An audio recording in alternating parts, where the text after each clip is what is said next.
नमस्कार विद्यार्थी मित्रांनो, स्मार्ट अभ्यास या यूट्यूब चॅनलवर आपले मनापासून स्वागत आहे. आणि मित्रांनो, मागील 2 दिवसांपासून आपले चालू घडामोडीचे लेक्चर काही वैयक्तिक कारणांमुळे या चॅनलवर आपण टाकू शकलो नाही. त्यामुळे आपण आजच्या या लेक्चरच्या माध्यमातून मागील 2 दिवसांच्या ज्या काही महत्त्वाच्या चालू घडामोडी घडलेल्या आहेत, त्याचा सुद्धा अभ्यास करणार आहोत. तर चला मग वेळ न घालवता आपण या लेक्चरच्या माध्यमातून 12 आणि 13 जानेवारीच्या ज्याही महत्त्वाच्या घडामोडी घडलेल्या आहेत, त्याचा अभ्यास करण्याचा प्रयत्न या ठिकाणी करणार आहोत. तर पहिला आणि अत्यंत महत्त्वाचा प्रश्न असेल आपल्या परीक्षेच्या दृष्टीने, तर प्रश्न असेल की नुकतेच भारतातील पहिला पेपरलेस जिल्हा न्यायालय कोणत्या राज्यात बनलं आहे? ऑप्शन्स या ठिकाणी देण्यात आले आहेत. याचं योग्य उत्तर असेल ऑप्शन नंबर ए, केरळ या राज्यामध्ये भारतातला पहिला पेपरलेस जिल्हा न्यायालय बनलेलं आहे. त्याविषयी काही महत्त्वाचे मुद्दे सुद्धा लक्षात ठेवायचे आहेत. तर केरळमधील वायनाड या ठिकाणी जे कल्पेट्टा जिल्हा न्यायालय आहे, ते भारतातलं पहिलं पेपरलेस जिल्हा न्यायालय बनलेलं आहे मित्रांनो. हे आपल्याला लक्षात ठेवायचं आहे आणि याचं नुकतंच उद्घाटन भारताचे सरन्यायाधीश सूर्यकांत शर्मा यांच्या हस्ते 6 जानेवारीला झालेलं आहे. या न्यायालयामधील सर्व कामकाज म्हणजे खटला दाखल होण्यापासून ते अंतिम निकाल हे जे काही सर्व प्रोसेस आहे ते पूर्णपणे डिजिटल स्वरूपामध्ये चालणार आहे. हे आपण याविषयी लक्षात ठेवायचं आहे आणि यामध्ये न्यायाधीश असतील तसेच जे वकील असतील त्यांच्या मदतीसाठी एआय अर्थात आर्टिफिशियल इंटेलिजन्सचा वापर केला जाणार आहे. त्यासोबतच याविषयी 2 महत्त्वाचे अजून मुद्दे आहेत ते सुद्धा लक्षात ठेवायचे आहेत. तर केरळ उच्च न्यायालय जे आहे ते भारतातलं पहिलं पेपरलेस उच्च न्यायालय आहे मित्रांनो. उच्च न्यायालय जर विचारलं तर त्याचं उत्तर आहे केरळ उच्च न्यायालय. आणि जर पहिला जिल्हा न्यायालय कोणतं आहे पेपरलेस असं जर विचारलं तर ते वायनाड कल्पेट्टा आहे. हे आपण फरक लक्षात घ्यायचा आहे. त्याच्यानंतर आहे नागालँड विधानसभा जी की भारताची पहिली पेपरलेस विधानसभा आहे. हे 2 महत्त्वाचे मुद्दे आहेत आपल्याला परीक्षेमध्ये विचारले जाऊ शकतात. त्यानंतर पुढचा प्रश्न असेल UIDAIच्या नवीन शुभंकरचे अनावरण करण्यात आले. त्याचे नाव काय आहे?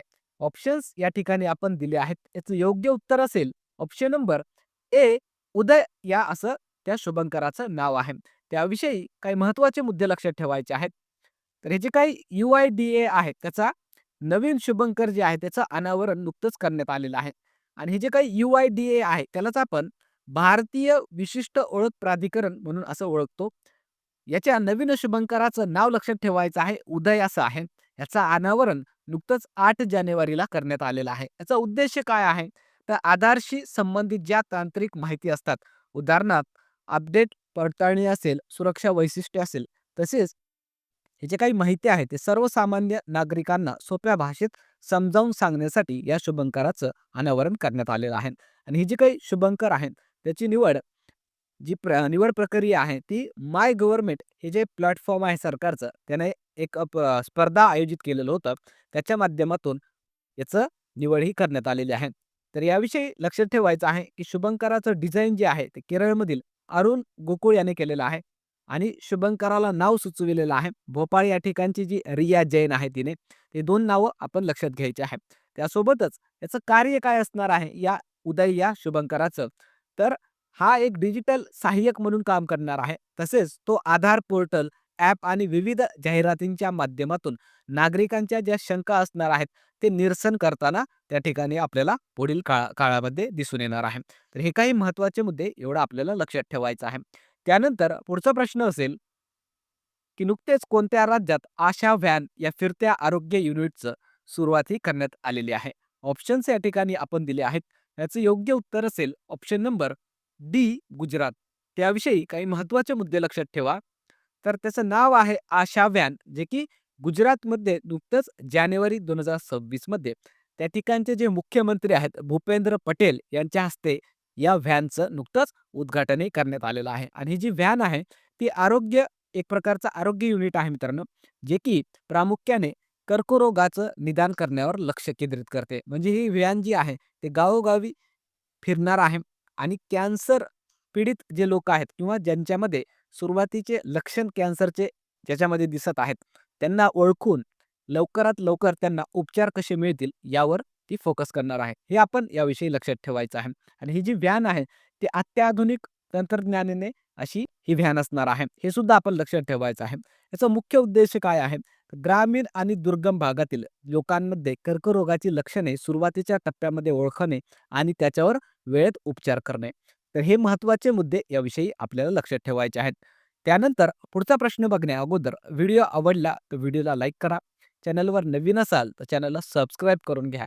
तसेच हा व्हिडिओ जास्तीत जास्त मित्रांना शेअर करा, जेणेकरून याचा फायदा आपल्या मित्रांना सुद्धा होईल. चला मग पुढचा प्रश्न आपण पाहणार आहोत, की भारताच्या अंटार्क्टिका मोहिमेत कोणत्या देशाने सहभाग घेतला आहे?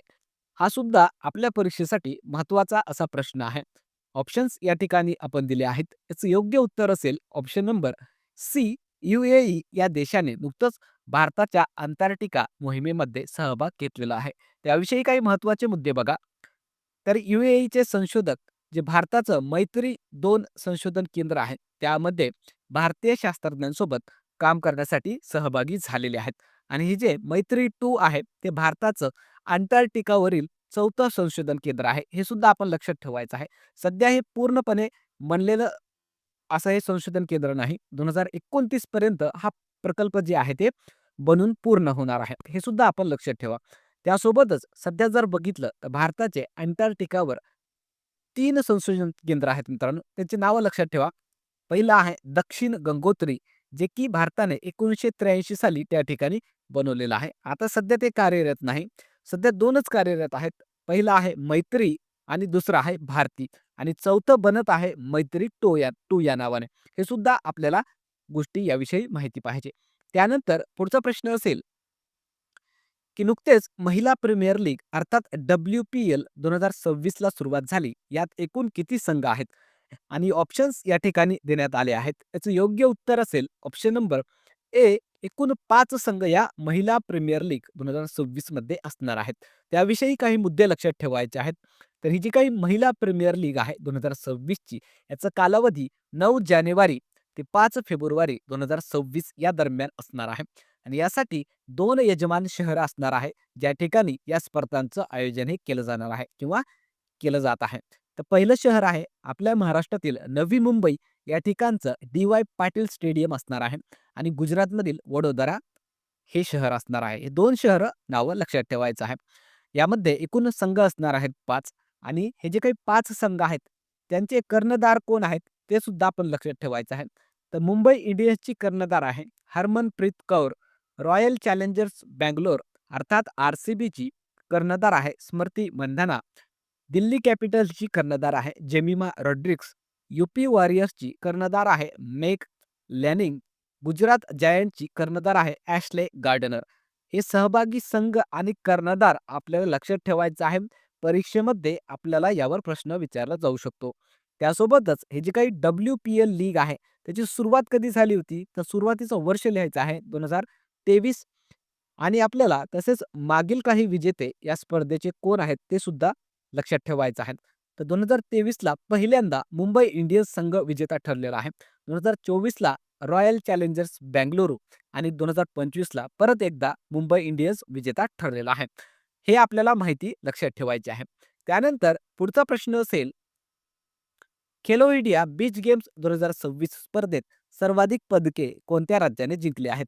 ऑप्शन्स या ठिकाणी आपण दिले आहेत. याचं योग्य उत्तर असेल ऑप्शन नंबर सी, कर्नाटक या राज्याने या खेलो इंडिया बीच गेम्समध्ये सर्वाधिक पदकं जिंकलेली आहेत. त्याविषयी काही महत्त्वाचे मुद्दे लक्षात ठेवा.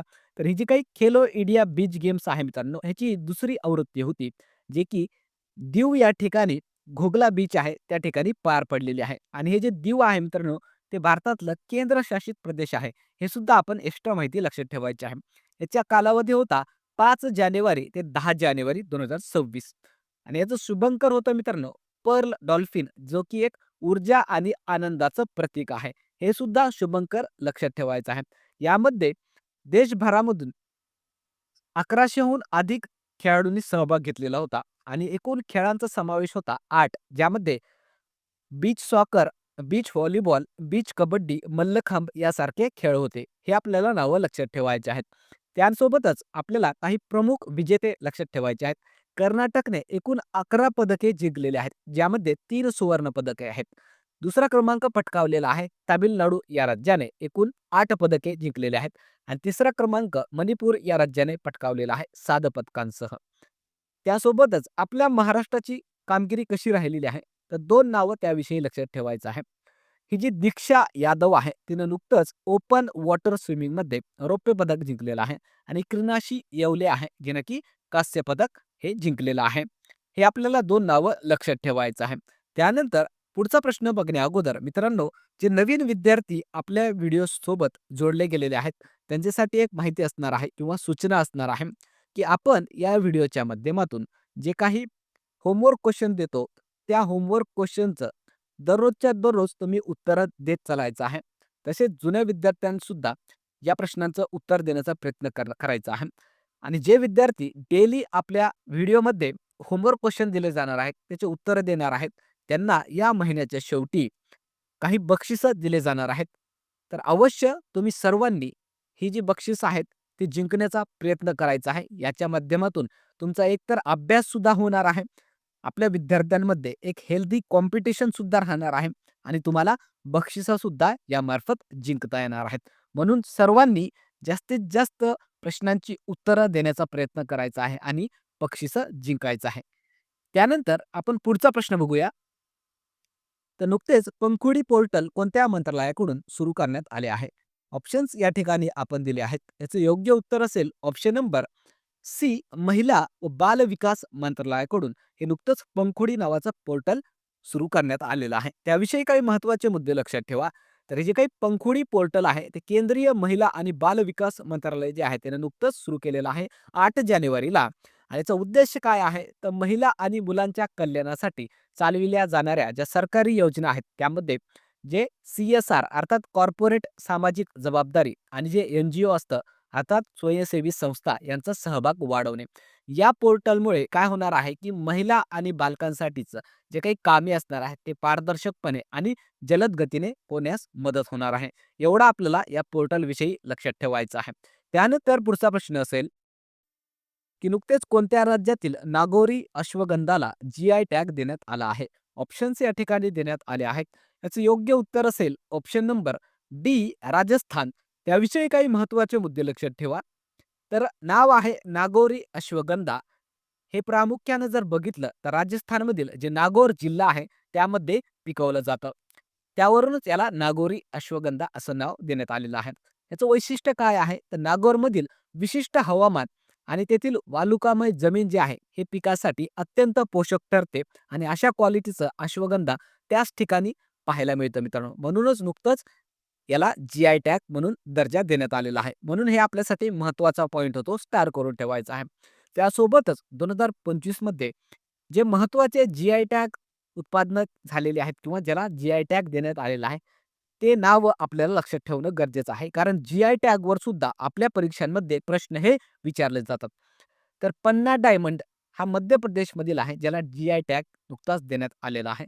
उत्तर प्रदेशमधील बनारस पान, लंगडा आंबा, मथुरा जरीपोशा, त्यानंतर उत्तराखंड राज्यामधील काळा सोयाबीन असेल, गुजरात राज्यामधील कच्छ अजरक असेल, Ambaji marble, Saudagiri block print असेल, महाराष्ट्रामधील सितार व तनपुरा आणि दगडी ज्वारीला GI टॅग देण्यात आलेला आहे. त्यानंतर आहे तामिळनाडूमधील थौलाई फुलमाळा आणि कुंभकोणम पान. त्यासोबतच मेघालय राज्यातील खासी हँडलूम जे आहे त्याला नुकतंच GI टॅग हे देण्यात आलेलं आहे. हे नावं आपल्याला लक्षात ठेवायची आहेत. यावर हमखास आपल्या येणाऱ्या परीक्षांमध्ये प्रश्न हा दिसून येईल. त्यानंतरचा प्रश्न असेल, की नुकतेच ॲशेस कसोटी मालिका कोणत्या देशाने जिंकली? ऑप्शन्स या ठिकाणी दिले आहेत. याचं योग्य उत्तर असेल ऑप्शन नंबर ए, ऑस्ट्रेलिया. त्याविषयी काही महत्त्वाचे मुद्दे लक्षात ठेवा. ही जी काही ॲशेस कसोटी मालिका आहे, ते नुकतंच ऑस्ट्रेलिया या देशात पार पडली.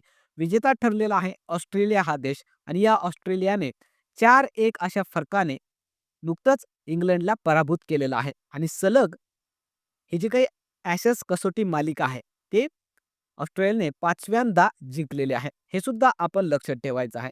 उपविजेता ठरलेला आहे इंग्लंड. मालिकावीर ठरलेला आहे ऑस्ट्रेलियाचा मिशेल स्टार्क, ज्याने 31 विकेट्स घेतलेले आहेत. सर्वाधिक धावा केलेल्या आहेत ऑस्ट्रेलियाचा ट्रॅव्हिस हेडने 629 धावा. त्यासोबतच अजून 2 मुद्दे लक्षात ठेवा. ही जी काही ॲशेस मालिका असते ते इंग्लंड आणि ऑस्ट्रेलिया या 2 देशांदरम्यानच खेळवली जाते आणि दर 2 वर्षांनी एकदा इंग्लंडमध्ये आणि एकदा ऑस्ट्रेलियामध्ये या मालिकेचं आयोजन हे केलं जात असतं. हे सुद्धा मुद्दे आपल्याला याविषयी लक्षात ठेवायचे आहेत. त्यानंतरचा प्रश्न असेल, की नुकतेच उत्तराखंड उच्च न्यायालयाचे नवीन मुख्य न्यायाधीश कोण बनले आहेत? ऑप्शन्स या ठिकाणी देण्यात आले आहेत. याचं योग्य उत्तर असेल ऑप्शन नंबर बी, न्यायमूर्ती मनोज कुमार गुप्ता. त्याविषयी काही महत्त्वाचे मुद्दे लक्षात ठेवा.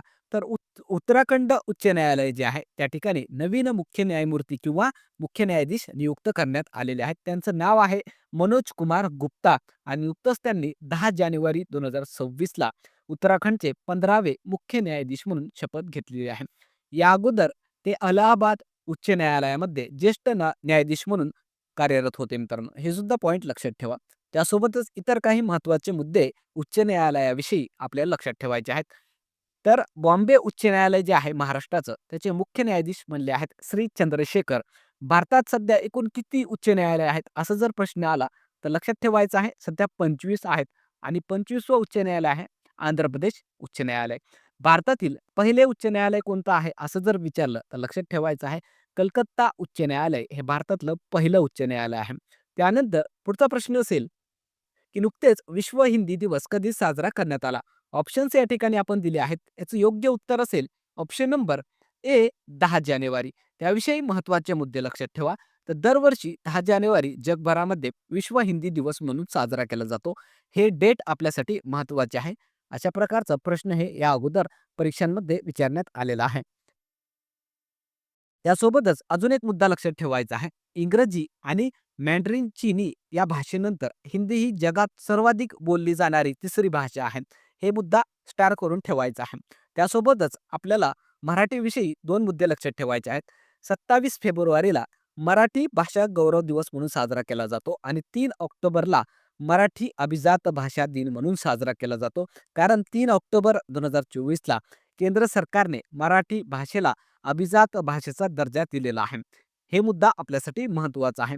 त्यानंतर मित्रांनो, कालच्या ज्या काही महत्त्वाच्या घडामोडी आपण घेतल्या होत्या मागच्या व्हिडिओमध्ये, त्याचं क्विक रिव्हिजन या ठिकाणी आपण करणार आहोत.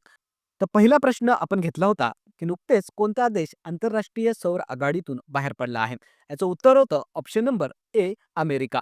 त्यानंतरचा प्रश्न आपण बघितला होता, की नुकतेच DRDOने सैनिकांसाठी कोणती जलशुद्धीकरण प्रणाली विकसित केली आहे? आणि याचं उत्तर होतं ऑप्शन नंबर सी, स्वदेश. त्यानंतरचा प्रश्न आपण घेतला होता, की नुकतेच वर्धेतील माणसांच्या नोंदी हे पुस्तक कोणी लिहिले आहे? याचं उत्तर होतं ऑप्शन नंबर बी, सदानंद दाते. त्यानंतरचा प्रश्न आपण घेतला होता, नुकतेच जगातील पहिला बायोबिट्युमेन उत्पादक देश कोणता बनला आहे? याचं उत्तर होतं ऑप्शन नंबर ए, भारत. त्यानंतरचा प्रश्न आपण घेतला होता, की नुकतेच संयुक्त राष्ट्राकडून 2026 वर्ष कोणते वर्ष म्हणून घोषित करण्यात आले आहेत? आणि याचं उत्तर होतं ऑप्शन नंबर सी, आंतरराष्ट्रीय महिला शेतकरी वर्ष. याविषयी मागच्या व्हिडिओमध्ये आपण डिटेलमध्ये अभ्यास केलेलाच आहे. त्यानंतरचा प्रश्न आपण घेतला होता, की नुकतेच अर्थ रोटेशन डे कधी साजरा करण्यात आला?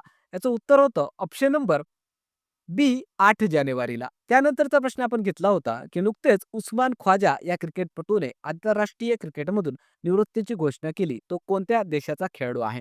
याचं उत्तर होतं ऑप्शन नंबर ए, ऑस्ट्रेलिया. त्यानंतरचा प्रश्न घेतला होता. त्यानंतर मित्रांनो, आपण शेवटी विद्यार्थ्यांसाठी एक होमवर्क क्वेश्चन दिला होता. तो होमवर्क क्वेश्चन असा होता, की महाराष्ट्र लोकसेवा आयोगाचे नवीन अध्यक्ष कोण बनले आहेत?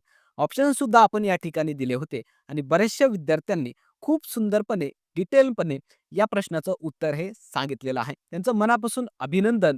यावरून दिसून येत आहे, की विद्यार्थी आपल्या या स्पर्धेमध्ये टिकून आहेत, बक्षीस जिंकण्याच्या मार्गावर आहेत. अशाच प्रकारे हे जे काही होमवर्क क्वेश्चन आपण देतो, त्याचं उत्तर देत चला. येणारे विजेते तुम्ही असणार आहे या महिन्याच्या शेवटी. तर हे जे काही प्रश्न आहे, याचं उत्तर ज्यांना माहिती नाही, त्यांच्यासाठी उत्तर आपण सांगणार आहोत. याचं उत्तर असणार आहे option number A, Vivek Bhimanwar हे नुकतंच महाराष्ट्र लोकसेवा आयोगाचे नवीन अध्यक्ष बनलेले आहेत. त्यानंतर मित्रांनो, आजचा होमवर्क क्वेश्चन असेल, हा अतिशय महत्त्वाचा प्रश्न असेल आपल्या परीक्षेसाठी. तर हा आपण होमवर्क क्वेश्चन म्हणून तुमच्यासाठी दिलेला आहे. तर प्रश्न असेल, की भारतातील पहिली AI अंगणवाडी कोणती बनली आहे? ऑप्शन्स या ठिकाणी देण्यात आले आहेत. तर सर्व विद्यार्थ्यांनी या प्रश्नाचं उत्तर कॉमेंट बॉक्समध्ये देण्याचा प्रयत्न करायचा आहे आणि बक्षिसं जिंकायचं आहे. बघूया मग किती विद्यार्थी आहेत की ज्यांना या प्रश्नाचं उत्तर हे माहिती आहे. चला मग थांबूया या ठिकाणी. व्हिडिओ आवडला, व्हिडिओला लाईक करा. चॅनलवर नवीन असाल, चॅनलला अवश्य सबस्क्राईब करा. तसेच या लेक्चरच्या मोफत नोट्ससाठी आपलं जे टेलिग्राम चॅनल आहे स्मार्ट अभ्यास 555 त्याला जॉइन करा. त्या ठिकाणी तुम्हाला लेक्चरच्या मोफत नोट्स मिळून जातील. त्यासोबतच Instagram आणि WhatsApp चॅनल सुद्धा आहे. त्याला सुद्धा जॉइन करा. त्या ठिकाणी सुद्धा आपण अभ्यासविषयी कंटेंट त्या ठिकाणी टाकत असतो. थांबूया मग पुन्हा भेटूया उद्याच्या व्हिडिओमध्ये. तोपर्यंत धन्यवाद.